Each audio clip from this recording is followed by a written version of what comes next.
नांदेड़ समेत मराठवाड़ा के मुतादिद अजला में पिछले एक हफ्ते से मौसमी बारिश का सिलसिला जारी है। बारिश की वजह से गोदावरी नदी और आशना नदी लबालब भर चुकी है और नांदेड़ का विष्णुपुरी डैम भी पूरी तरह से भर चुका है। इजाफी पानी की निकासी के लिए इंतजामिया ने डैम के 4 दरवाजे खोल दिए हैं। वहीं दूसरी तरफ पेनगंगा नदी में भी सैलाबी सूरत-ए-हाल पैदा होने के इम्कानात बताए जा रहे हैं। ईसापुर डैम भी 70% से ज़ायद भर चुका है और किसी भी वक्त ये डैम मुकम्मल तौर पर भर सकता है।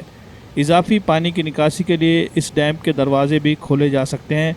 ऐसे में ज़िला इंतज़ामिया ने गोदावरी नदी और पेनगंगा नदी के किनारे रहने वाले सभी लोगों को हिदायत दी है कि वो सैलाबी सूरत-ए-हाल पैदा होने से क़ब्ल महफूज मकामात पर मुंतकिल हो जाएँ, साथ ही अपना कीमती सामान और जानवरों को भी महफूज मकामात पर ले जाएँ।